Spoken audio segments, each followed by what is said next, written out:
gets his own branch line.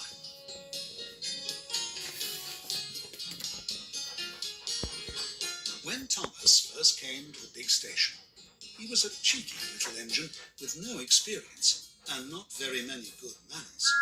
He liked to play tricks on the other engines, and sometimes he would rush to finish a job quickly and make a careless mistake. He thought that no engine worked as hard as he did. Thomas had a lot to learn before he could become a really useful engine. One day, Thomas was shunting coaches in the yard, but he didn't think pushing coaches around was a very important job. He decided to play a trick on Gordon instead.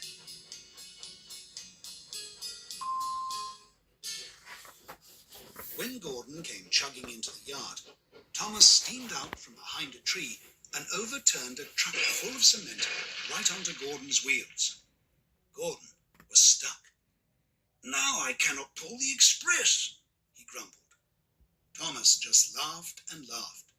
Peep, peep, peep. But the joke did not seem quite so funny when Sir Topham Hatt came marching up with an angry look on his face. "Thomas, where are the coaches?" he demanded. "People all over Sodor will be upset if the express is late. Everyone expects this railway to be really reliable and right on time." Then Sir Topham Hatt hurried off to see if Henry could pull the express.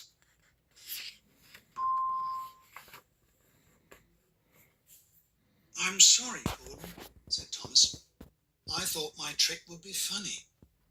And he quickly went to get the coaches that he was supposed to have lined up earlier.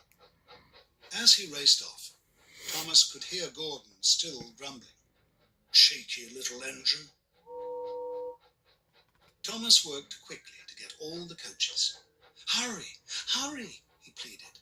"The express is going to be late."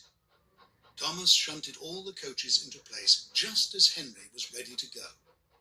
The express was off, just in the nick of time.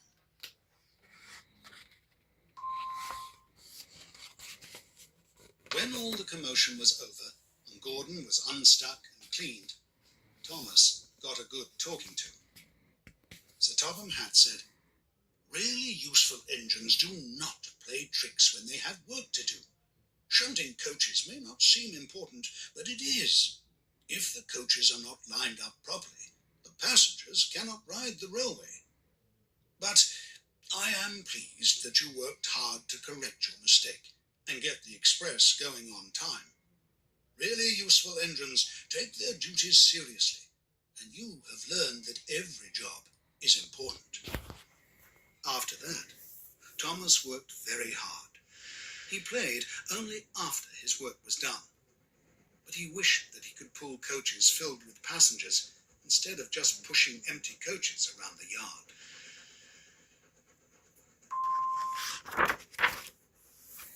One morning, Thomas's wish was granted.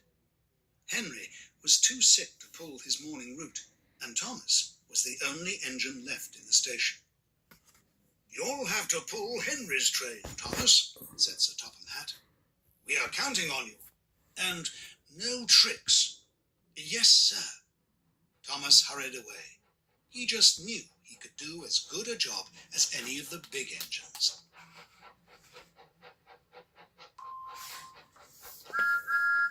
Thomas puffed eagerly into the station where the coaches and the passengers were waiting.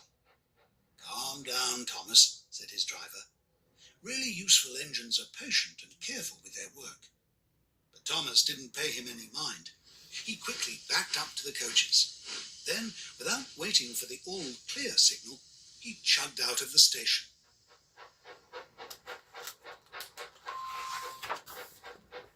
Thomas puffed along the line. He was very proud of himself.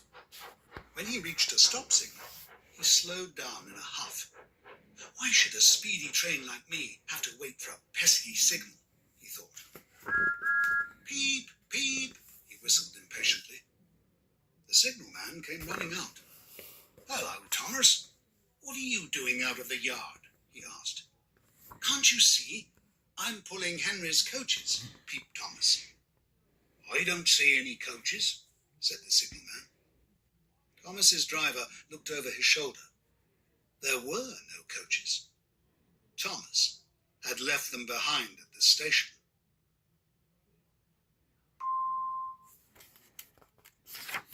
Thomas was so disappointed that he almost cried. "Don't worry, Thomas," said his driver. "We'll go back and get the coaches straight away." Thomas went back and got the coaches. He waited until the coaches were properly hitched. Soon they were back on schedule.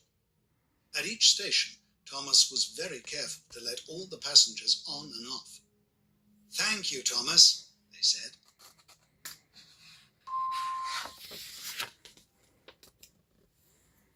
When Thomas got back to the yard that night, he was very tired. Pulling coaches was harder than he had thought. Sir Topham Hatt was waiting for him, trying not to smile. "You did just fine, Thomas, once you remembered to get the coaches," Sir Topham Hatt chuckled. "More important, you learned something. Really useful engines are patient, as well as speedy." The next week, Thomas was pulling the afternoon train. When he came to the first station, he noticed an engine that wasn't on the track. "Hello, I'm Thomas," he said. "Why aren't you on the track?" "Pleased to meet you, Thomas. I'm Bertie. I'm not on the track because I'm not a train. I'm a bus. Buses take passengers just like trains, but we drive on roads instead of on tracks," Bertie said. "Well, a bus can't be as fast as a train," said Thomas cheekily. "I bet I can get to the end of the line before you." And he raced off.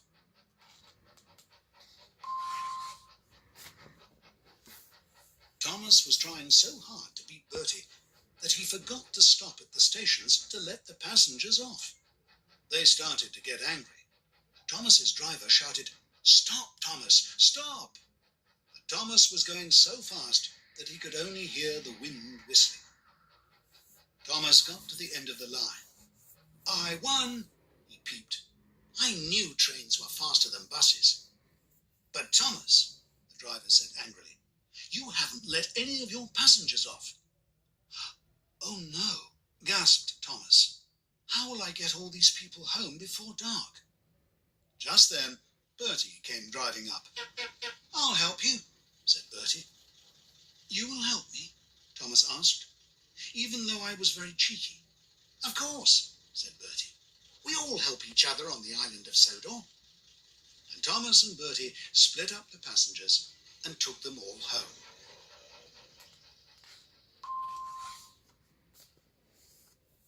Once again, Thomas got a talking to from Sir Topham Hatt. "Thomas, today you made two mistakes. One when you raced against Bertie, and another when you forgot to let off your passengers. But in the end, you and Bertie got all the passengers safely home. I hope you have learned that although trains and buses are different, it does not mean that one is better than the other. And things work out when you work together." Thomas was learning new lessons every day, and he really liked his new responsibilities. One day, he was pushing some troublesome trucks in the yard when he saw James going by much too fast.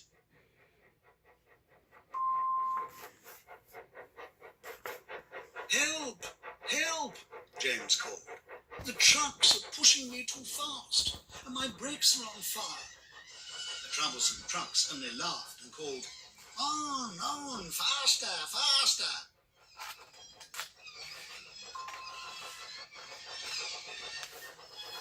Thomas acted quickly.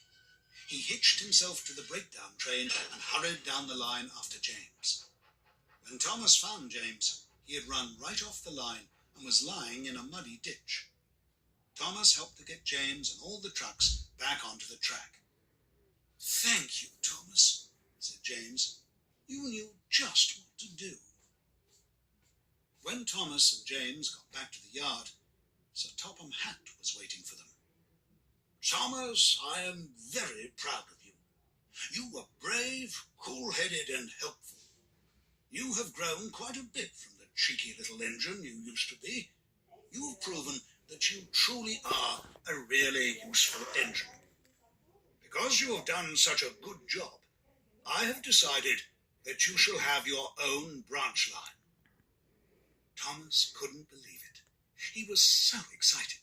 Peep, peep, peep, he cried happily as he raced around the yard.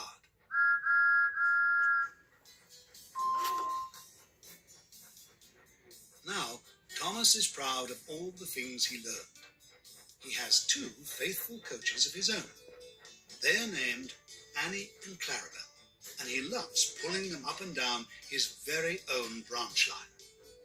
Thomas always knew he would become a really useful engine.